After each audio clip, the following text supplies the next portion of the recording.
Alors le cours il est l'Unishot de Chaim Yosef Ben Shlomit et Raphaël. D'autres l'Unishmat. Raphaël Ben Yaakov. Raphaël Ben Yaakov. Ben Yaakov ou Ben Aaron? Ben Yaakov. Unishmat Ben Chaim. Et Refosh Lemale. Sabrina Mesauda Tova. Sabrina Mesauda Tova Chaya. Batsara. Virginie Cohen. Virginie Cohen. Tinok Ben Chaim Aïcha Batani.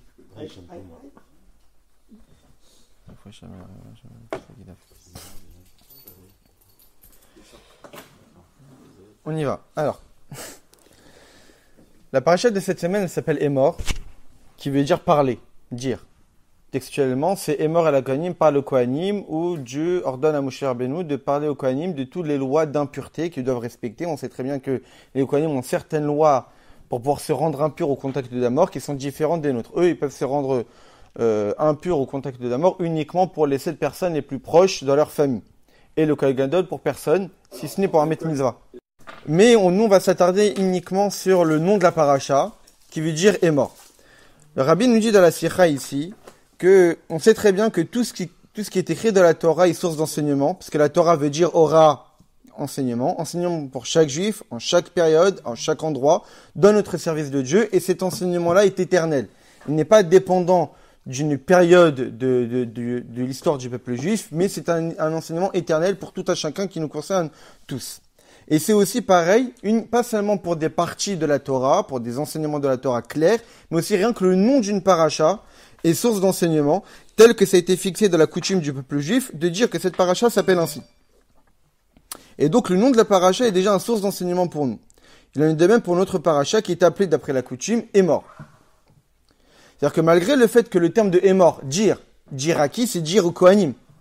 Donc ça veut dire que cette parole, dans le texte de la Torah, concerne les Kohanim. Mais vu que le nom de la paracha ne s'appelle pas Emor à la Kohanim, par le Kohanim, mais tout simplement Emor, parler, dire, ça signifie qu'en réalité, ici l'enseignement qui concerne chaque juif, ce suffit rien que par le mot Emor. C'est-à-dire que l'enseignement qu'on doit tirer du nom de la paracha ne concerne pas les Kohanim uniquement, mais le nom Emor concerne chacun d'entre nous et qui consiste à parler. Maintenant, qu'est-ce que ça veut dire parler? Le mot Emor ne veut pas seulement parler de la permission de parler, mais parle d'un ordre. Emor, parle, dis. Ça veut dire que ici, le nom de cette paracha indique à chacun d'entre nous qu'il y a des fois certains sujets dont nous avons l'obligation d'en parler, nous avons l'obligation de les dire. Même plus que cela, c'est que chez Medo Barkan la Miraritsuya, c'est une parole qui est voulue par Dieu, dont nous avons l'obligation de le faire. C'est-à-dire que ça ne dépend pas de notre choix. Dans la vie, il faut parler, il faut dire certaines choses, mais quand tu veux le dire, dis-le, quand tu ne veux pas, ne dis pas. Non, ici on te dit est mort, c'est un ordre. Tu as l'obligation de le faire. Mais ici, il faut tout de même se poser la question, il faut essayer de... Donc ce qu'il faut comprendre ici, c'est cette parole dont on parle ici, elle fait allusion à quoi? Parce que parler, on peut parler de plein de sujets. Quand la Torah nous dit dans cette paracha est mort, parle, c'est-à-dire quoi? On peut parler de tout ce qu'on veut. Non, ici on parle d'un sujet particulier que Dieu attend de nous qu'on en parle. En marche kavane l'ora, ici on ne parle pas de parler de Torah. Évidemment, lorsqu'on dit à quelqu'un, on a l'obligation de parler d'une certaine chose. Première idée qui nous vient en tête, ça serait de parler de Torah. Évidemment, la seule chose où on a l'obligation d'en parler beaucoup, ce serait de parler de Torah. Et donc, pourquoi en réalité ici, l'idée de Emor, parler, c'est pas parler de Torah, parce qu'il y a déjà un passage de la Torah qui nous dit qu'il faut parler de Torah, Vidi Bartabam, et vous en parlerez. Il y a déjà un passage de la Torah qui nous demande de parler de Torah. Donc vu qu'il y a déjà un passage dans la Torah qui nous demande de parler de Torah, c'est qu'il est évident qu'ici le nom de la paracha qui nous dit de discuter, de parler d'une certaine chose, n'est pas de Torah, mais d'un autre sujet. Lequel? Surtout on voit qu'a priori, ici, le terme de parler, donc forcément c'est quelque chose qui est voulu par Dieu, c'est quelque chose qui est positif vu qu'on demande de le faire, mais d'un autre côté on voit que dans d'autres enseignements, comme dans Pirkei Avot, il y a marqué Emor Me'at, parle peu. Ou même encore plus que cela. Il y a marqué V'lo matzati le guf tov mishtika. J'ai rien de trouvé de meilleur pour le corps que le silence. C'est-à-dire qu'on a des enseignements de nos maîtres, on nous demande de parler peu, voire même on nous demande de préférer le silence qu'à la discussion. Donc lorsqu'on a des enseignements de nos maîtres qui nous disent qu'il n'y a rien de meilleur pour le corps que le silence, ou à la limite, si tu veux parler, parle peu, comment la paracha, comment la Torah peut nous demander, vas-y parle, dis des choses. Alors qu'a priori, le maître nous demande plutôt de diminuer nos temps de parole, de diminuer les discussions et de plutôt apprécier le silence. Ça, c'est la première question qu'on a, c'est déjà de quel sujet de parole ici on parle, et même si on admet l'idée qu'il y a un certain sujet dont il faut en parler, pour autant, dans les enseignements de nos maîtres, on a l'impression que la parole est plutôt à diminuer, voire même à apprécier le silence. Lorsqu'on regarde dans la Lacha du Rambam de Maïmonide, on voit que le Rambam nous dit aussi l'importance de parler de Torah. Et à la suite, où il rapporte un enseignement de nos maîtres qui nous dit qu'il faut apprécier le silence, le Rambam tranche dit Vechem b'divrei Torah b'divrei Chochma, yudivra adam me'atim ve'inyanehem merubim. Même dans les paroles de Torah, dans les discussions de Torah, un homme doit s'habituer à parler peu, mais à des sujets nombreux. C'est-à-dire que même lorsqu'on parle de Torah, faut pas que notre parole soit trop élargie, trop détaillée. La Torah doit énormément recueillir de sujets. On doit plutôt multiplier les sujets que de multiplier les paroles. C'est-à-dire que même lorsqu'on parle de Torah, il faut être capable de dire beaucoup en peu de mots. C'est ça ce que nous dit le Rambam. C'est-à-dire que même dans la parole de Torah, on a l'impression que on peut y aller d'en parler. On met quand même l'importance à utiliser le moins de mots possible pour dire le plus de choses possible. Et on le verra que dans nos maîtres, on dit justement que la majorité des enseignements de nos maîtres, lorsqu'on voit dans la Mishnah, etc., on voit qu'ils sont très concis dans leurs enseignements. Donc on a besoin de la Gemara et des réflexions pour savoir qu'est-ce qu'ils voulaient dire. C'est-à-dire que la Torah, en réalité, même si la Torah, il faut en parler, il faut être capable de dire beaucoup en peu de mots. Donc on met encore l'accent sur diminuer les mots, diminuer les discussions, diminuer la parole. Mais, B'divrei Torah yesh l'arbot b'amira, il faut tout de même multiplier évidemment les paroles de Torah, il faut multiplier l'étude, comme le dit le Rambam, dans son commentaire des Mishnayot, à propos de la Mishnah qui nous dit que il n'y a pas de meilleure chose que le silence. Le Rambam intervient sur cette Mishnah-là, dans les Maximes des Pères, et dans son commentaire, il parle de 5 catégories de paroles qu'il est quand même tout à fait appréciable d'en parler. 5 sujets, que même si on dit que le silence est appréciable, que même si le silence est quelque chose qu'il faut rechercher pour le bien-être de notre corps, pour autant il y a quand même des sujets où on peut se permettre d'en parler. Et le Rambam, lorsqu'il parle de ces 5 catégories-là, il dit évidemment que la première c'est quoi ?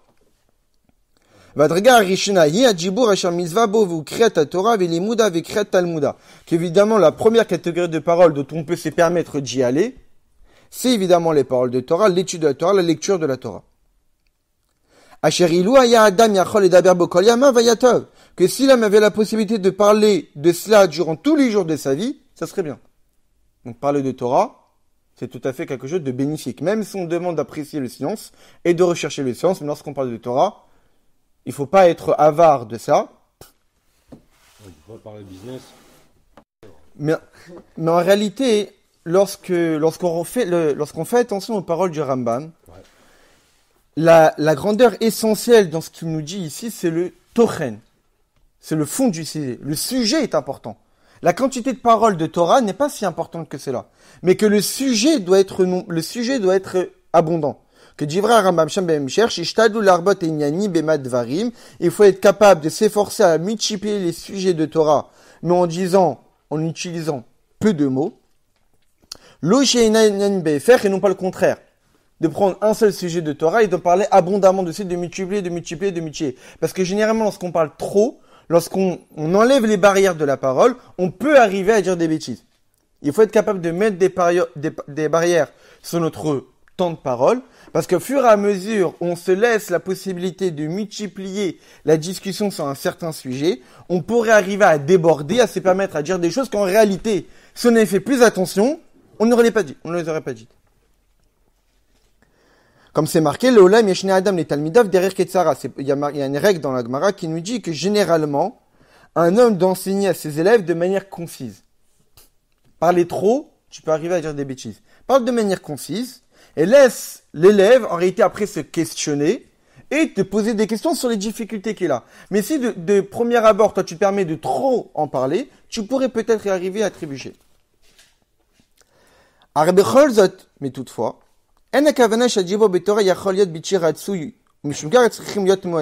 évidemment que Les paroles de Torah sont pas des choses qui sont à éviter, c'est des choses qui sont voulues.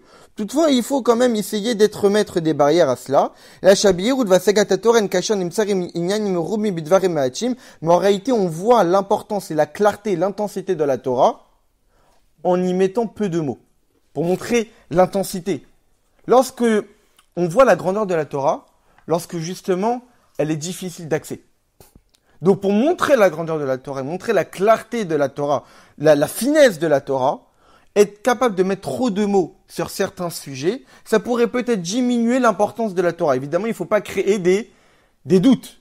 Il ne faut pas créer des problèmes sur ceux qui sont à l'écoute. Et il faut être capable de dire les choses clairement, en peu de mots, pour éviter d'arriver à des erreurs. Comme ça, on garde la pureté de la Torah, sans trop la faire descendre, et que la Torah perde de sa divinité, de sa spiritualité, et devient quelque chose de assez banal. Donc en réalité, qu'est-ce qu'on arrive à la conclusion? C'est que la Torah, le nom de la paracha nous dit parle, mais c'est pas les sujets de Torah. Donc elle nous dit de parler. D'un autre côté, on voit que dans Pirkei Avot, on nous dit qu'il faut apprécier le silence, il faut diminuer, il faut émor me'at, parle peu. Et donc forcément, comme nous a dit le Rabbi ici, ce que la Torah nous demande, c'est pas de parler de Torah, parce que parler de Torah, ça a déjà été dit dans un autre texte. Donc de quoi on parle? Généralement, lorsqu'on a une difficulté dans le texte de la Torah, il faut regarder ce que disent nos maîtres. Parce que c'est dans l'enseignement de nos maîtres que tout le sens du texte de la Torah s'éclaircit à nos yeux. Alors on va regarder dans le Midrash.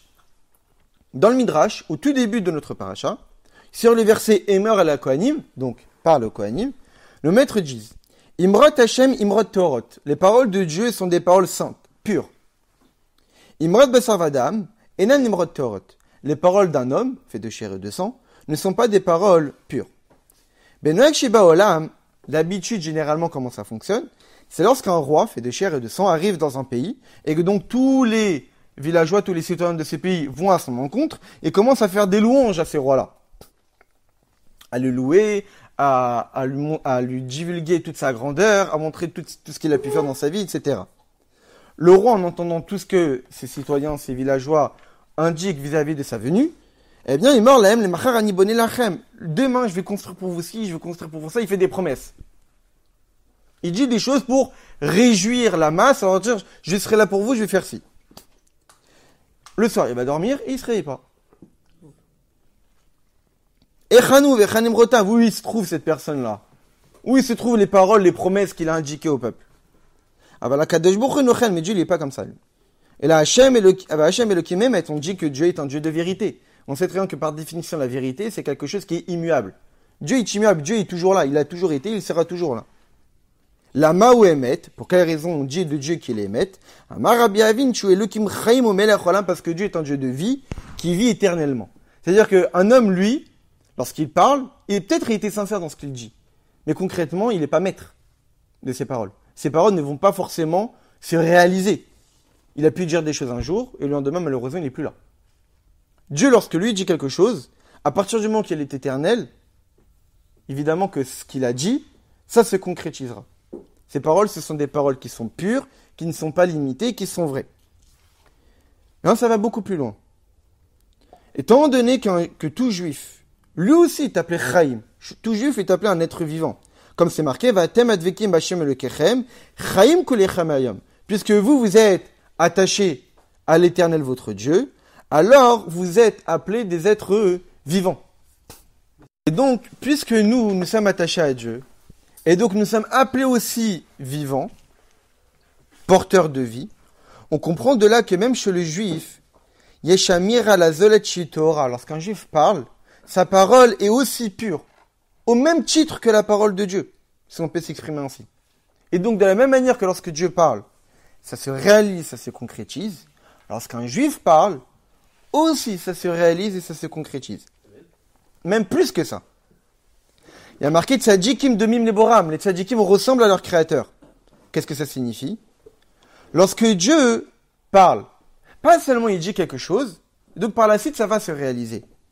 Mais la parole de Dieu est créatrice. Lorsqu'il dit quelque chose, ça se concrétise immédiatement. Bidvar Hashem Shaminasu, par la parole de Dieu, le monde s'est créé. C'est par la parole divine que le monde s'est créé.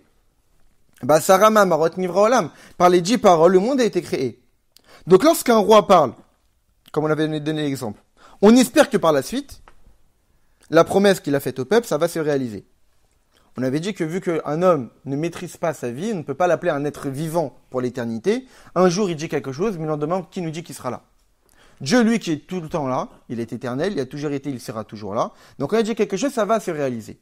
Le Rabbi nous dit que de la même manière que Dieu, sa parole est pure et vraie, le juif, vu qu'il est attaché à Dieu, et qu'il est appelé vivant du fait de son attachement à Dieu, nous aussi, on a cette capacité que notre parole, à force, a la capacité d'être réalisée. Mais ça va beaucoup plus loin. Que non seulement notre parole a la force d'être réalisée, mais qu'au moment où un tzaddik parle, ça se concrétise immédiatement. Comme Dieu, lorsqu'il a parlé, le monde a été créé. Ça veut dire que la parole d'un tzaddik fait force de loi immédiatement. C'est-à-dire que quand il dit quelque chose, ça se réalise, concrètement. Maintenant, qu'est-ce qu'on vient de définir à travers ce midrash? À travers ce midrash, on vient de définir la force de la parole qui nous est dit au début de la paracha. Le fameux Émor. Cette fameuse Émor, cette parole-là que Dieu nous dit, nous demande parler. Dieu nous demande de parler comme Dieu parle. C'est-à-dire une parole qui a la capacité de se concrétiser, de se réaliser. Et pas une parole qui reste vaine et qui malheureusement n'aura pas d'implication concrète par la suite. Non, c'est une parole concrète.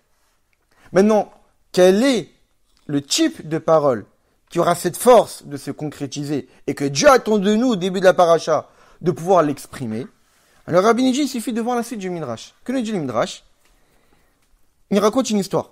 Matzinu Tchinokot Bimé David, on voit que des enfants, à l'époque du roi David, Achelo Tamu Tamchet, qui n'avaient pas encore goûté à la faute, c'était des jeunes enfants donc ils n'avaient pas encore fauté, Ayojim Nidrosh et Torah, même peut-être Panim Tamé ou même peut-être Panim Taor, ils étaient capables de pouvoir interpréter un sujet de la Torah de 49 manières pour dire qu'une chose est impure, ou de 49 manières pour dire une chose qu'elle est pure. Ça veut dire une capacité d'interprétation, d'explication de la Torah folle.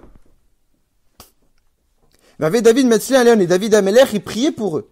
Atachem Tishmerem, que Dieu tu puisses les protéger. Atachem Eteoraiten Beleveon, que tu puisses garder leur Torah dans leur cœur.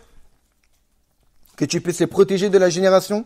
Et le Midrash de nous raconter que malgré cela, après toutes ces louanges que David Amelech a fait sur ses enfants, Yotzil et Milchama Venoflin, ses enfants sont sortis en guerre, ils sont morts. Et là, l'idée Shayubem de la Terran Ayunoflin, mais pourtant ils ont parlé de Torah. Ils avaient cette capacité de parole de Torah. Pour quelle raison cette parole de Torah ne les a pas protégés? Parce que malheureusement, c'était des délateurs, ces enfants. Ils faisaient du Lashon Hara. Ils étaient un peu médisants, ils étaient colporteurs. Et le Midrash là-bas rallonge la gravité du Lashon Hara. Et à la fin, il dit Velama kore shlishi shoreg shlosha. Pour quelle raison on appelle quelqu'un qui fait du Lashon Hara un troisième?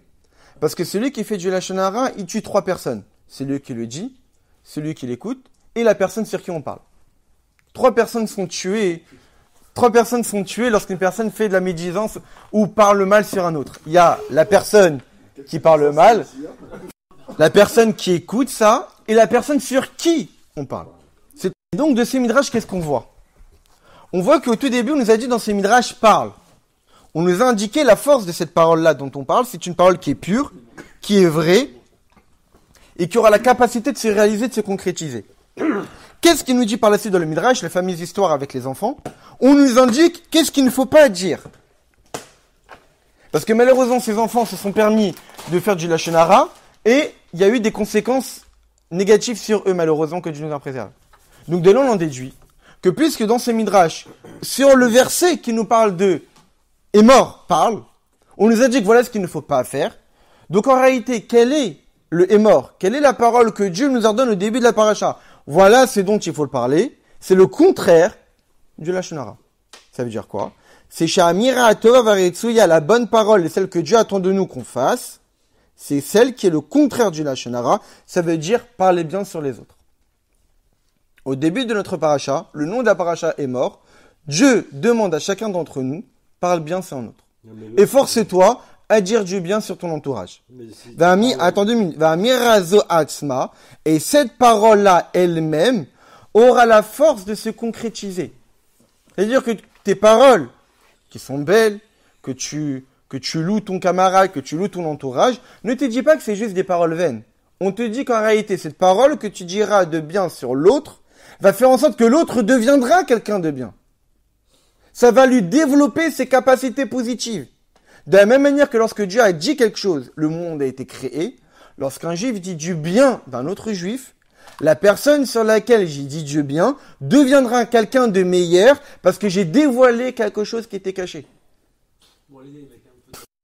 Pour l'instant, qu'est-ce qu'on a conclu?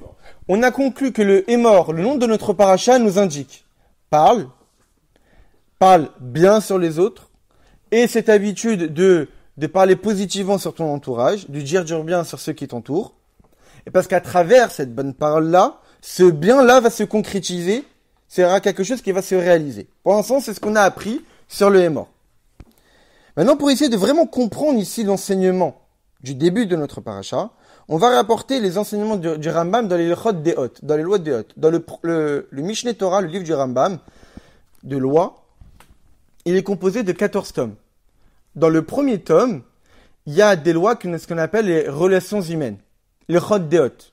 Dans ces lois-là, le Rambam indique comment une personne doit se nourrir, comment une personne doit se comporter avec son entourage, etc. Dans cette partie-là, dans le 5e chapitre, lorsqu'il traite de la valeur d'un Talmid Chacham, d'un sage de la Torah, et donc comment un sage doit faire attention à sa manière de parler, il dit là-bas, mais saper bishvar chavero velo bignuto klal. Un Talmid Chacham, c'est quelqu'un qui doit raconter du bien des autres, mais ne jamais parler mal sur les autres. Voilà ce que le Rambam dit sur un Talmid Chacham. Lo bignuto klal, jamais parler défavorablement sur quelqu'un. Par la suite, au 6e chapitre, le Rambam dit mitzvah à kol adam. Il parle pas d'un Talmid Chacham là. Il parle de tout homme. Mitzvah à kol adam le'ov et kol echad ve'echad mi-Israël, kegoufo. C'est une mitzvah pour tout un chacun d'aimer chaque juif comme soi-même. Chez Neymar, comme on l'a vu dans la paracha de la semaine dernière, ve'avta le'racha kamocha, aime ton prochain comme toi-même. Lefichar, c'est pour cela. Tsarich le saper bishvacho, il faut parler bien, positivement sur les autres. Donc le Rambam, dans le chapitre 5, nous dit qu'un Talmid Chacham doit parler positivement sur les autres. Dans le chapitre 6, nous dit que chaque juif doit parler positivement sur les autres. Et donc évidemment, là, il y a une question qui se pose. Pour quelle raison le Rambam, à propos d'un Talmid Chacham, dit qu'il doit louer et parler positivement sur les autres? Quelle est la particularité chez un Talmid Chacham? Alors qu'a priori, c'est une obligation qui concerne chacun d'entre nous, pas spécifiquement un sage de la Torah. Chaque juif a l'obligation de parler positivement sur les autres pour accomplir la mitzvah de aimer son prochain comme soi-même. Cette mitzvah-là concerne chaque juif. Pas seulement les Talmidei Chachamim, tout le monde. Tout le monde est concerné par aimer son prochain comme soi-même. Donc puisque tout le monde est concerné par cette mitzvah-là, et que l'application de cette mitzvah consiste, entre autres, de parler positivement sur les autres, donc pour quelle raison avoir eu besoin d'une halakha particulière pour un Talmid Chacham, lorsqu'on l'inclut tout simplement dans la halakha qui concerne tout le monde? Pourquoi elle veut donner une particularité? Non, le Talmid Chacham doit parler positivement sur les autres. Mais c'est un juif comme un autre, évidemment qu'il doit parler positivement sur les autres.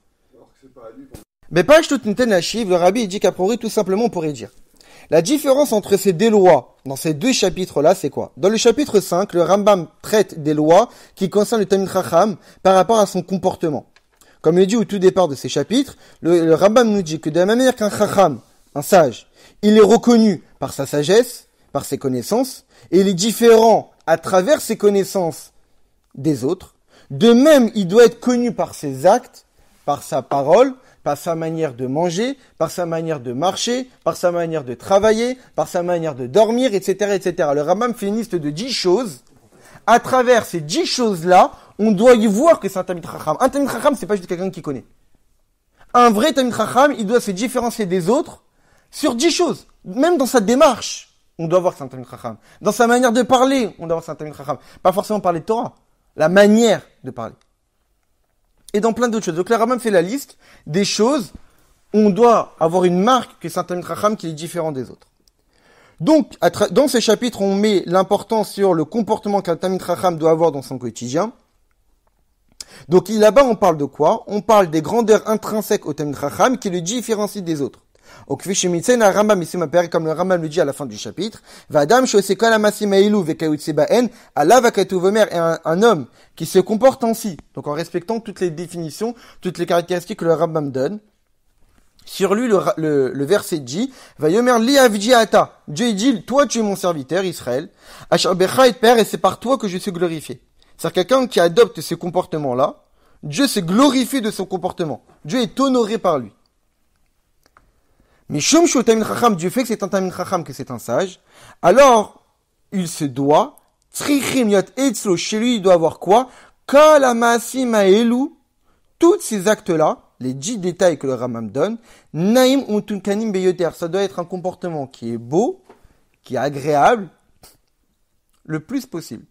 Kazakom et Kalsin Oto, Vavimoto, au point que tout son entourage lui font des louanges, l'apprécient, Omit Avim les Maasav et désire ses actes. Vehu, Mekadesh et Hachem, et à travers son comportement-là, il sanctifie le nom de Dieu. Vu que lui, c'est un représentant de la Torah, donc si tu es représentant de la Torah, tu es porteur de la parole de Dieu. Donc si tu es porteur de la parole de Dieu, tu es obligé que dans ton comportement, on ne peut que te louer. Parce que si dans ton comportement, on pourrait y voir une quelconque chose sur laquelle on pourrait critiquer, à travers la critique qu'on aura sur toi, c'est la critique qu'on peut avoir sur Dieu. Vu que tu es porteur de la parole divine. Mais que si tu as un vrai Tamin Chacham, où dans tous tes comportements-là, c'est agréable et les gens t'apprécient, alors là, tu sanctifies Akadosh Baruch Hu. Parce que tu es porteur du divin. Ça, c'est pour le Tamin Chacham. À l'opposé, dans le 6e chapitre, où là, il parle essentiellement de l'application de la mitzvah d'aimer son prochain comme soi-même, du comportement que chaque juif doit avoir vis-à-vis du bienfait qu'il procure à l'autre. Et le fond de ces chapitres-là, la majorité, c'est quoi? C'est les relations sociales, comment on doit s'entraider. Et au début du chapitre, le Rambam dit, la vision qu'un homme doit avoir dans sa vie, c'est quoi? Comment Dieu a créé l'homme. C'est que l'homme, il est influençable par son entourage, il suit les pensées des autres, il a une vie sociable. Un homme, par nature, il a été créé pour se sociabiliser et pas vivre en autarcie. C'est pour cette raison que il y a certaines choses à faire. Mais père, et donc dans ce chapitre-là, le Rambam s'investit énormément dans les mitzvot à appliquer, à respecter, dans notre relation à l'autre, qui sont liées à un autre juif. Et donc, c'est pour cette raison que le Rambam dit, c'est pour cela que puisqu'on vit avec les autres et qu'on doit avoir un comportement louable vis-à-vis des autres et tout à fait positif, c'est pour cette raison que nous avons l'obligation de louer notre entourage, de faire attention à leurs biens, de faire attention à leur argent, au même titre qu'on fait attention à nos biens, au même titre qu'on fait attention à notre argent. On doit faire attention à l'argent de l'autre, comme si on faisait attention à notre propre argent. Quand notre argent, on fait attention à nos dépenses, c'est pas parce que on a le portefeuille de l'autre en notre main, qu'on peut se permettre de le dépenser n'importe comment. De la même manière qu'on fait attention à notre argent, on doit faire attention au bien des autres. Et en réalité, c'est ça la différence entre les deux chapitres. Dans le chapitre 6, on parle de l'application de Va'afta l'irach kamocha, que chaque juif doit accomplir. On parle des relations à l'autre.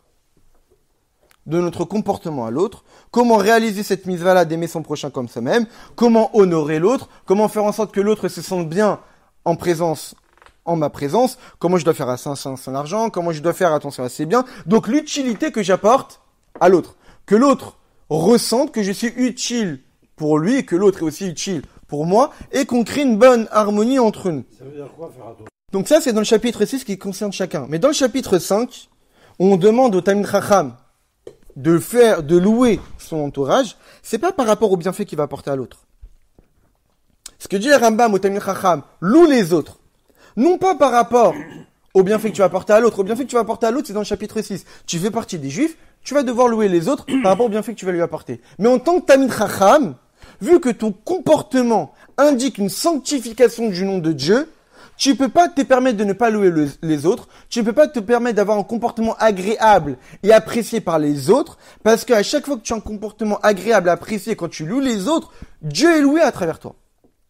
Donc dans le chapitre 5, quand le Rambam parle de ce que le Tamin Chacham doit faire, c'est pas par rapport au bienfait qu'il apporte à l'autre, mais par rapport à la relation qu'il a vis-à-vis de Dieu.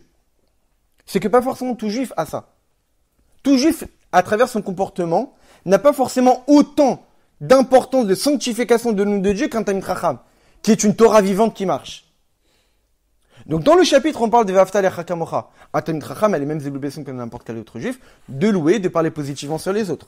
Mais en tant que Talmid Chacham, tu as un devoir supplémentaire dans le fait que tu es un représentant, entre guillemets, de Dieu sur terre, et donc dans le devoir que tu as de louer les autres, de parler positivement sur les autres, tu permets à Dieu d'être sanctifié. Mais en réalité, cette réponse-là de distinction entre le chapitre 5 et le chapitre 6 dans les lois du Rambam, entre ce que le Rambam parle du Talmid Chacham et ce que le Rambam parle pour n'importe quel autre juif, en réalité, cette explication n'est pas suffisante. Pourquoi ?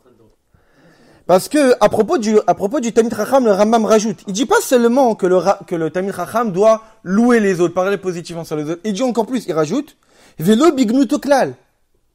Et jamais il doit parler défavorablement sur un autre. Jamais il doit parler négativement sur un autre. Le rabaisser. Et a priori, le Rambam s'arrête pas juste à demander à Talmid Chacham de parler positivement sur les autres. Mais aussi, il dit qu'il ne doit pas parler négativement du tout. Et donc, dans cette halakha, il rapporte l'interdit, c'est un interdit de parler négativement sur les autres. Et sur cet interdit-là, il n'y a aucune distinction entre un Talmid Chacham et un autre. À la limite, tu peux comprendre la distinction entre un Talmid Chacham et un autre par rapport à quelque chose à faire de positif. Mais quelque chose de négatif à faire, d'un point de vue du issour, de l'interdit, tout le monde est au même pied de la lettre. Il n'y a pas quelqu'un qui a plus d'interdits qu'un autre. Le Talmid Chacham doit faire pas plus assez attention à la shonara qu'un juif standard. Comme on sait très bien qu'il y a une différence entre les mitzvot à respecter entre un homme et une femme. Les femmes n'ont pas les obligations de toutes les lois qui concernent, qui sont dépendantes du temps. Mais d'un point de vue des interdits, les femmes ont autant d'implications dans les interdits à respecter. Il n'y a pas de distinction d'un point de vue des interdits. Donc c'est pareil ici, malgré le fait qu'un Talmid Chacham peut être un Talmid Chacham, d'un point de vue d'un respect, d'un interdit à ne pas transgresser, il n'y a pas de distinction entre lui et un juif standard. Donc si le Rambam, dans son halakha qui consiste à dire au Talmid Chacham que tu dois parler positivement sur un autre, mais il rajoute, mais tu ne dois pas parler négativement sur un autre du tout, là il n'y a pas de particularité au Talmid Chacham sur un autre. Donc la réponse qui a été dite n'est pas vraiment compréhensible par rapport à la suite de la phrase.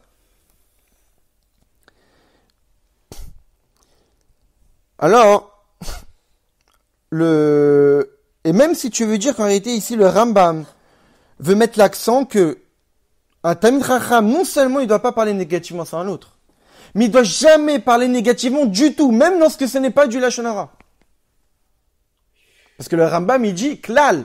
Il peut le penser ou il faut même pas. Et donc le Rambam, donc si le Rambam, a priori, on pourrait dire que toute son intention c'est de dire qu'un Talmid Chacham, non seulement il ne doit pas parler négativement sur un autre, mais il ne doit pas parler négativement du tout sur un autre, au point que même lorsqu'il ne dit pas du Lashon Hara, il doit quand même éviter de parler négativement, parce que des fois, parler négativement sur un autre, c'est permis dans le loi du Lashon Hara, parce que c'est pas considéré comme étant du Lashon Hara, mais même lorsque c'est pas considéré comme étant du Lashon Hara, mais ça reste du négatif, un Talmid Chacham doit éviter. Si c'est ça, eh bien, normalement, quelque chose qui est extrêmement important, quelque chose qui est continu, quelque chose qui est à respecter quotidiennement, vient avant en plus. Donc, normalement, le Rambam aurait dû dire qu'un Talmid Chacham ne doit jamais parler négativement sur un autre, mais doit louer les gens. Mais si tu mets d'abord la louange aux gens, et après, ne pas parler négativement, où est l'essentiel? Où est la chose la plus grave à respecter? Donc, obligé de dire que le Rambam ici parle d'une certaine catégorie de louanges à dire sur les autres. Au début, on avait dit quoi? Il faut parler positivement sur les autres, que cette parole positive est concrète et créatrice, qui va permettre à l'autre de devenir meilleur. Mais le Rambam ici, à partir du moment qu'il a lié louer l'autre et de ne jamais parler négativement sur l'autre pour le Talmid Chacham, c'est que la manière de parler sur l'autre positivement, c'est une manière qui est liée à l'idée de ne pas faire apparaître un quelconque mal. Ça veut dire que la louange que je vais dire sur l'autre doit impliquer l'absence de mal. Pas juste un aspect positif, mais que le positif sur lequel je vais dire du bien sur l'autre va faire complètement disparaître le mal qui existe. Quelle explication? Cette idée que le Talmid Chacham doit parler positivement sur l'autre, le Rambam le cite juste après avoir rapporté l'enseignement de Pirkei Avot, qui nous dit, dans le premier chapitre de Pirkei Avot, Vedan et kol adam le kazichut, qu'il faut juger chacun favorablement. Quoi qu'on puisse voir, quoi qu'on puisse entendre sur quelqu'un, il faut toujours le juger pour lui trouver du mérite. Ouais, mais c'est une banane, le mec. Et donc, juste après, avant d'avoir dit que le Talmid Chacham doit louer son entourage, doit parler positivement sur les autres, le Rambam a précédé cet enseignement-là par un autre enseignement de Pierre Kavod qu'il faut juger chacun favorablement et lui trouver du mérite. Ici, quelle est l'intention? C'est que chez les Chavero, chez les Zdakek, les Lamed à la Srout, c'est que cet ami-là, il faut s'efforcer pour lui trouver du mérite. Ça veut dire, Chavero, c'est son ami. Dans son comportement, on a vu quelque chose de négatif. Malgré le fait que c'est un Talmid Chacham, cette personne. Parce que c'est un ami d'un Talmid Chacham. Donc si c'est un ami d'un Talmid Chacham, c'est aussi un Talmid Chacham. Et en plus, on parle de lui dans Pirkei Avot. Pirkei Avot, c'est des maximes des pères, c'est-à-dire les actes de piété, c'est pas juste les stricts minimum. C'est le plus. Dans Pirkei Avot, on indique à ce qu'il faut faire plus que le minimum. Donc on parle de quelqu'un qui normalement est censé avoir un comportement louable. Mais pour autant, il a eu un mauvais comportement. Et on lui dit, à cet Talmid Chacham, lorsque tu vois quelqu'un se comporter mal, alors que normalement il est censé se comporter tout le contraire de ça, il faut quand même le juger favorablement et lui trouver du mérite. Et sur ça, l'obligation de le juger favorablement, le dit le Rambam, et c'est tout chidouche du Talmid Chacham, c'est que lorsque le Talmid Chacham doit louer l'autre, et parler positivement sur l'autre, il ne doit aucunement parler négativement sur l'autre. Ça veut dire quoi? C'est-à-dire que dans sa manière de parler positivement, malgré le fait que sur le moment il a vu qu'il y a eu quelque chose de mal qui a été fait, quelque chose de négatif qui a été fait par l'autre. Va fioter mikar, et même plus que cela, ou mesaper bejvar chavero, il doit raconter du positif sur cette personne alors qu'il a vu faire du mal. Il doit quand même parler positivement sur l'autre, de manière que ce positif-là va complètement annuler le mal qu'il a pu voir. Donc le Talmid Chacham doit être capable de parler bien sur un autre, au point de faire disparaître le mal qu'il a pu voir sur l'autre. Maintenant la question qu'il faut se poser, le Rabbi va détailler d'autant plus après. En quoi ça s'est lié particulièrement au Talmid Chacham? Le Rambam continue. Juste après nous avoir dit Vedan et Kol Adam le Kav Zechut, il faut juger favorablement tout à chacun. Le Rambam dit que le Talmid Chacham doit s'efforcer que les gens l'apprécient. Un Talmid Chacham doit rechercher d'être apprécié par les autres et que sa parole doit être douce et agréable à entendre. Apprécie qu'il l'apprécie, d'accord. C'est que le Talmid Chacham doit rechercher que les gens l'apprécient et que le Talmid Chacham, dans sa manière de parler, ça doit être une parole douce et agréable au point que les gens apprécient de l'écouter. De là, qu'est-ce qu'on voit? La différence entre Talmid Chacham et n'importe qui. Dans la relation qu'on a en voyant quelque chose de mal. Lorsque chacun d'entre nous voit quelque chose de mal, lorsqu'un Talmid Chacham voit quelque chose de mal, la réaction est différente. Pourquoi? Au moment où on voit qu'une autre personne a un comportement qui n'est pas si louable, il se comporte pas vraiment forcément bien. Il faut s'efforcer d'annuler le mal qu'on a vu. Seulement on peut annuler ce mal-là qu'on a vu de deux manières. Quelqu'un qui n'est pas Talmid Chacham, et donc qui n'a pas l'obligation d'avoir un comportement tel qui fait en sorte que tout son entourage l'apprécie, alors il peut faire des reproches à cette personne-là qui s'est mal comportée, d'après la loi de la Torah, critiquer la faute que cette personne a faite, critiquer le mauvais comportement. Pas la personne, mais le mauvais comportement. Tout à chacun qu'on voit quelqu'un qui se comporte mal, on doit intervenir, lui faire des reproches. C'est une mise de la Torah qu'on a vue dans la paracha de la semaine dernière, d'être capable de faire des reproches, évidemment d'une manière qui peut être écoutée, d'une manière qui peut être acceptée par l'autre, mais de parole, une manière que on montre qu'il y a eu quelque chose de mal qui a été fait. On lui indique, là c'est quelque chose de mal, c'est quelque chose à y remédier, c'est quelque chose à ne plus refaire. Très bien, ça c'est n'importe qui. Un Talmid Chacham, sa parole, ça doit être benachat im kol habriot, quelque chose qui est doux et apprécié et satisfaisant et satisfaire tout le monde. Donc il doit annuler le mal qu'il voit de l'autre, mais pour que ça soit satisfaisant même pour l'autre. Il doit parler positivement sur l'autre et jamais de mal sur lui. Et tsem si pour bishvach, le fait même de parler bien sur quelqu'un, dévoile les capacités, les grandeurs que cette personne a. Et grâce au fait de parler positivement sur l'autre, de parler des qualités que cette personne-là a, va affaiblir le mal que la personne a pu faire au point de l'annuler. Que puisqu'un Talmid Chacham, un tzaddik, sa parole est créatrice au même titre que Dieu, lorsqu'un Talmid Chacham parle bien sur une personne, ce bien-là va se développer sur la personne sur qui on parle, et va automatiquement affaiblir le mal que la personne peut avoir jusqu'à même le faire disparaître. C'est ça cette idée. C'est que n'importe qui, lorsqu'on voit quelqu'un qui se comporte mal, évidemment il faut rechercher à le juger favorablement, comme on va l'expliquer. Mais on voit du mal. On met l'accent sur le mal, on va essayer de lui faire des reproches pour que cette personne ne recommence pas. Un Talmid Chacham, d'une certaine manière, il doit arriver à un niveau où il ne voit même plus le mal. Où il ne voit même plus le mal, il ne voit qu'une personne qui a que du positif, et il va dire que le positif, et à travers la parole positive sur lui, il va affaiblir le mal qui existe, au point de le faire disparaître. Comme Dieu. Ça ressemble à ce qui a été dit plus haut, sur le Lashon Hara, sur la médisance, où il y a marqué Lashon Tlitae, Katet Tlitae, que le Lashon Hara concerne 3 personnes et tue 3 personnes. Comme on l'avait dit, la personne qui parle, la personne qui écoute, la personne sur qui on parle. Maintenant, la question, elle peut se poser. On comprend que la personne qui dit du Lashon Hara est préjudiciable de ce qu'il a dit. C'est compréhensible. Il a dit du mal. Que la personne qui a entendu, il a aussi mal agi. Parce qu'il a entendu du mal. Il recherchait à entendre mal sur les autres.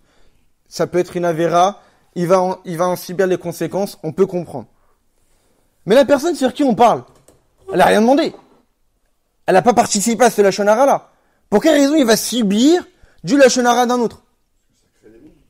Au point que le Lashon Hara c'est tellement grave que nos maîtres comparent le Lashon Hara à la gravité des 3 fautes les plus graves, à l'idolâtrie, au meurtre et aux relations interdites. Et donc, pour quelle raison la personne doit subir, la personne sur qui on dit du mal, pour qu'elle, elle doit justement subir et être aussi préjudiciable du Lashon Hara qui a été dit? L'explication, c'est qu'en réalité, la parole dévoile quelque chose qui était caché dans la pensée. C'est pour cette raison que lorsqu'une personne parle mal sur un autre, il fait en sorte que ce mal-là se dévoile, et donc puisque ce mal-là se dévoile, donc forcément la personne va subir ce mal-là qui se dévoilera. Si on n'avait pas dit du Lashon Hara sur lui, alors c'est possible que ce mal-là restera seulement dans un état de voilé et ne s'exprimera jamais.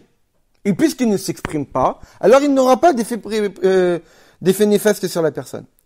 Mais on sait très bien qu'il y a une règle dans la Gemara qui dit Midat Tova meruba mimidat poraniot, que le bien est beaucoup plus fort que le mal. C'est-à-dire que si une chose fonctionne pour le mal, à plus forte raison, et la chose fonctionnera avec beaucoup plus de force dans le bien.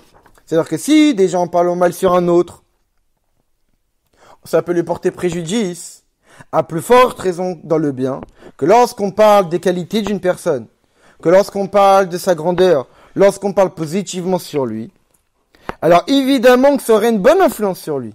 Et grâce à ça, ça va le renforcer, ça va l'aider dans son service de Dieu, au point d'apporter ce bien-là concrètement dévoilé, et ça va développer ses capacités qui étaient cachées jusqu'à maintenant. Et si on rentre encore plus profondément dans le sujet, ce que nous dit le Rambam, c'est Velo Bignutu Klal, que le Talmid Chacham ne doit pas parler du mal du tout. Et ça nous enseigne quoi? C'est qu'un Talmid Chacham applique Vedan et Kol Adam le Kav qu'on doit juger chaque homme favorablement, Karaoui. Et donc, le Talmid Chacham, tellement qu'il juge favorablement chacun, elle arrive à un niveau qu'il ne voit même pas le mal de l'autre. Quand généralement, vous voyez dans le Père Kavod qui nous dit il faut juger favorablement l'autre. C'est-à-dire qu'on voit que l'autre a fait quelque chose de mal, mais on va essayer de lui trouver des circonstances atténuantes. Des raisons qui ont fait que il y a eu ce comportement, des excuses. Chez le Talmid Chacham, quand le Rambam nous dit que le Talmid Chacham ne doit pas parler mal sur l'autre du tout, c'est-à-dire que non seulement il parle favorablement, c'est que dans sa manière de parler favorablement sur l'autre, il fait en sorte que le mal n'a même pas existé. Pour comprendre ça, on va rapporter ce que nous dit l'Admor Hazaken à propos des saints enseignements. L'Admor Hazaken de le Tanya nous dit, il rapporte un autre enseignement du Père Kavod qui nous dit Al tadin letravecha ach delkal mikomo. une règle à appliquer tous les jours de sa vie, ne juge jamais ton prochain tant que tu n'es pas à sa place. Et le Dmour HaZaken de l'Etania nous dit, pour quelle raison lui dit ne juge jamais ton prochain tant que tu n'es pas à sa place? Parce que c'est sa place qui l'a poussé à fauter. C'est la situation dans laquelle il est. C'est le fait qu'il doit travailler, le fait qu'il doit aller dehors, le fait qu'il rencontre certaines personnes, le fait qu'il côtoie certains styles de personnes, le fait de l'éducation qu'il a eue, etc. C'est toutes ces choses-là qui ont fait que cette personne s'est peut-être mal comportée. Donc, tant que tu n'as pas connu la même vie que lui, tu ne peux pas le juger. Parce que si tu avais vécu la même vie que lui, bah, tu aurais fait pareil. Ou voire même pire. Ou pas, évidemment. Mais tant que tu n'es pas dans sa situation, tu peux pas te permettre de parler. Parce que c'est la situation qui ont fait qu'il en est arrivé là. Et d'après ça, on peut dire que dans l'enseignement Vedan et de Kodam, les Kazérout, qu'il faut juger chacun favorablement, c'est lorsqu'on voit l'autre ne pas se comporter correctement, il faut essayer de trouver un mérite pour le déresponsabiliser de son acte mauvais qu'il a pu faire. Toutefois, mais cette manière-là de juger favorablement ne fait juste de lui soustraire la punition, de lui soustraire une responsabilité dans l'acte, donc il ne peut pas être puni vu qu'il y a des circonstances atténuantes, vu qu'on peut lui trouver des excuses. Mais pour autant, il n'y a pas de mérite. Quand on dit il faut les cas c'est comme Adam, les cas zéchout, il faut juger chacun favorablement. Lui trouver du mérite. C'est-à-dire pas juste lui empêcher, lui enlever d'être puni. Lui trouver des excuses pour ne pas qu'il soit puni. C'est qu'à travers le mal que tu vois, il faut lui trouver du mérite, du bien. Pas lui enlever un aspect mal ou diminuer l'aspect négatif. Mais carrément voir du bien. Quelle explication? Lorsqu'on voit un juif qu'Akadosh Baruch Hu l'a mis dans des épreuves énormes. Par exemple, je sais pas, Neseto l'Eler Béchou, qu'il a perdu sa parnassa. Arezoi Racha, c'est une preuve que Dieu lui a procuré des forces extraordinaires pour surmonter ces épreuves, parce qu'Akadosh Baruch Hu ne réclame jamais quelque chose à quelqu'un dont tu n'as pas la force de pouvoir supporter. Donc, quel est le mérite qu'on peut trouver? Le mérite qu'on peut trouver à quelqu'un, c'est pas juste de lui dire, il a des excuses. On va lui trouver des circonstances atténuantes. Non. Le fait de voir que la personne a trébuché, ça veut dire que cette personne-là a fauté. C'est-à-dire qu'Akadosh Baruch Hu lui a mis une épreuve. C'est-à-dire que si Dieu lui a mis cette épreuve-là et qu'il a trébuché, c'est que c'est quelqu'un qui a des forces extraordinaires. Parce que s'il n'avait pas eu des forces extraordinaires, jamais Dieu lui aurait mis cette épreuve-là en face de lui. Donc le fait de voir quelqu'un qui trébuche, c'est aussi voir que cette personne-là a des capacités énormes, tellement qu'il a des capacités énormes que Dieu était capable de lui mettre cette épreuve. Et donc en réalité, voir un mauvais comportement chez l'autre, on doit se pousser à le juger favorablement, pas dans le sens de lui trouver des excuses, de voir chez lui une force énorme, une grandeur. Comme une fois quelqu'un qui s'est présenté devant le rabbi, et qui lui a dit, Rabbi, j'ai envie de me marier avec une Goya.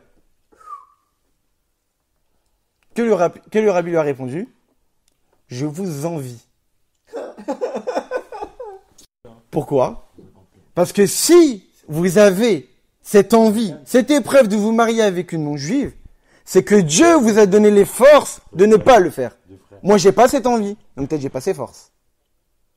Mais si vous êtes dans une situation où vous pouvez peut-être vous marier avec une non-juive, c'est-à-dire que Dieu s'est mis cette épreuve en face de vous, pas en face de moi le rabbi, en face de vous. C'est-à-dire que vous avez les forces de pouvoir surmonter ça. Alors Dieu vous a donné des forces supplémentaires que peut-être moi j'ai pas. Donc en réalité, voir quelqu'un trébucher, voir quelqu'un fauter, ça indique que Dieu l'a mis cette personne-là dans une situation où il avait la force de pouvoir surmonter, de ne pas fauter. Pourtant, il l'a fait. Et c'est ça le sens profond de VV d'Anet Koladam et Katzirhout. Il faut juger favorablement l'autre. C'est que lorsqu'un juif trouve du mérite sur l'autre, il dévoile et exprime des capacités cachées profondes, au point qu'au fait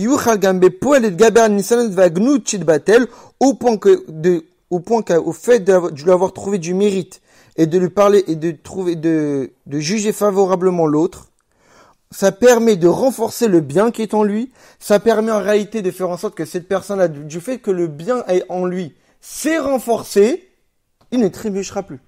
Et donc le mal est annulé. C'est ça qu'on nous dit que le Talmid Chacham, il doit juger positivement au point qu'il n'y ait plus de mal. Parce qu'en jugeant positivement, tu développes ses capacités positives, tu développes ses forces au point que le mal n'existe plus. Vu que maintenant que tu les as développées, T'as développé le bien. tu as développé le bien et donc il ne trébuchera plus. Ça, le sens de la parole du Rambam. Quand un Talmid Chacham, il doit juger chacun en trouvant du mérite, il doit louer les gens, parler positivement sur les gens et jamais parler négativement. Un Talmid Chacham véritable, c'est quelqu'un qui juge les gens en leur trouvant du mérite. Un vrai Talmid Chacham, c'est quelqu'un qui en fin de compte transforme le mal d'un autre en mérite. En voyant les épreuves difficiles d'un autre, il dévoile les capacités spirituelles intenses que cette personne-là possède, et automatiquement, il va parler positivement et ne plus trouver une quelconque trace de mal en lui. Et ça, c'est la réaction qu'un juif doit avoir. Le Baal Shem Tov dit que quand on voit quelqu'un qui il lui arrive des choses difficiles dans sa vie, évidemment, on va se dire, il y a anguille sous roche, il y a des raisons. Mais c'est pas ce que le juif doit faire. Quand des fois une personne voit quelqu'un qui lui arrive des choses négatives dans sa vie, il dit, ah oui, ça lui arrive ça parce qu'il a fait ci, ah oui, qu'il a fait ça et ça. Mais c'est pas du tout ça ce que le juif doit faire. Le juif doit faire tout le contraire. Quand on voit quelqu'un qui lui arrive des choses difficiles, il doit avoir de l'empathie et essayer de porter la douleur de l'autre. Et de se dire que si cette personne a eu cette épreuve, c'est qu'il a des capacités extraordinaires. Qu'il est capable de surmonter et que personne d'autre ne les a. Parce que personne d'autre n'a eu cette épreuve-là. Et à travers ce regard, et à travers cette parole positive qu'on a sur l'autre, ça va lui développer ses capacités au point qu'il pourra surmonter l'épreuve. Et c'est ça l'enseignement qu'on apprend du nom de la paracha Emor. Que chez Tsarich la Tmid ou la Arbot, qu'il faut s'habituer à Emor à parler, et il faut multiplier cette parole. De quelle parole on parle? De la parole positive sur un autre. Sur chaque juif. Gam Bekar, chez Tsarich la Dono, les Kav Zechut, même d'une situation où, extérieurement on a l'impression qu'il agit mal, il faut lui trouver du mérite. Et le fait même de parler ainsi, ça va l'influencer, ça va lui développer. Au même titre que la parole de Dieu qui est une parole créatrice, de même cette parole-là positive sur un autre, ça va être une parole créatrice et permet de développer le bien caché qui se cache au fond de lui. Et c'est ça l'enseignement de nous mettre au début de la paracha. Au début de la paracha, Rashi dit « Emor el ha-Kohanim » parle au Kohanim. Que nous dit Rashi? Emor va Martha. Dans le verset, il y a 2 fois marqué Emor. Emor va Martha. Rashi nous dit, rapporte l'enseignement de nous mettre, la zirk de l'im lactalim, c'est que les grands, les adultes Kohanim, devaient avertir les petits sur les règles d'impureté à respecter. Les azir, avertir. Mais le mot azir en hébreu, avertir, c'est la même racine que le mot zoar, faire briller, éclairer. Qu'est-ce que ça veut nous dire? C'est que la manière de comment les grands doivent s'investir dans l'influence des jeunes inclut l'idée aussi des grands et des petits dans le service de Dieu. Pas seulement les grands en âge et les petits en âge, mais les grands spirituellement et les petits spirituellement. Que quand une personne qui est grande spirituellement se doit d'empêcher des actes négatifs de quelqu'un qui est petit spirituellement, et non kolka khaïditi fulbera. Ça ne doit pas seulement être investi dans le regard sur le mal qu'il fait, tu ne dois plus refaire ces mal, tu dois t'arrêter de se rapprocher de ces mal, tu dois fuir ce mal-là, c'est-à-dire mettre l'accent sur le mal et essayer de détruire le mal. Non. Pas seulement de cette manière-là. Mais c'est aussi les azir, dans le sens pas d'avertir, mais le sens de le faire rayonner, de faire éclairer. Lorsque quelqu'un qui a une stature spirituelle peut-être plus élevée qu'un autre, et qu'il voit que l'autre s'apprête à agir mal ou à un mauvais comportement, il ne doit pas seulement regarder le mal, mais il doit plutôt regarder le bien qui se cache chez cette personne-là, et les azir, et faire en sorte que ce bien-là, le faire briller, le faire rayonner. Parce qu'en faisant rayonner, en développant le bien qui se cache chez cette personne-là, automatiquement, l'obscurité et le mal va diminuer et il ne pourra avoir qu'un comportement positif et dans le droit chemin. Et d'après cela, on comprend pour quelle raison la paracha s'appelle Emor et non pas Daber. On sait très bien qu'en hébreu, il y a différentes manières de parler. Il y a Vaïdaber ou il y a Vaïomer. En hébreu, Emor et Djibour sont pas la même chose. Djibour, c'est une parole dure. Emor, c'est une parole douce. C'est pour cette raison, par exemple, que lors du don de la Torah, lorsqu'on dit que Akadosh Baruch Hu dit à Moshe Rabbeinu de parler aux femmes, on parle de Amira, une parole douce. Parce que lorsqu'on parle à une femme, il faut parler doucement, avec douceur, parce que les femmes sont plus à l'écoute d'une parole ainsi. Un homme, Diber, parle dur, parce que c'est comme ça qu'ils écoutent. Donc là, lorsqu'on parle, quand Dieu nous indique, parle positivement sur un autre, ou lorsque tu veux en sorte de faire diminuer le mal qui est en lui, pas Diber, ne parle pas avec dureté. Peut-être que c'est une méthode. Mais la méthode que Dieu nous adresse dans cette paracha, où il nous demande de la développer, où il nous demande de la multiplier, où il nous demande de s'habituer à emprunter cette manière-là de parler, c'est une parole douce, une parole agréable que tout le monde sera satisfait d'entendre, à travers le positif qu'on parle sur l'autre, à travers un regard favorable sur tout comportement que peut voir autour de nous, et à travers ce regard favorable, et à travers cette parole favorable et positive, on ne pourra qu'aider l'autre en lui développant le bien, et en faisant en sorte que par la suite, il ne trébuchera plus, il deviendra quelqu'un de meilleur.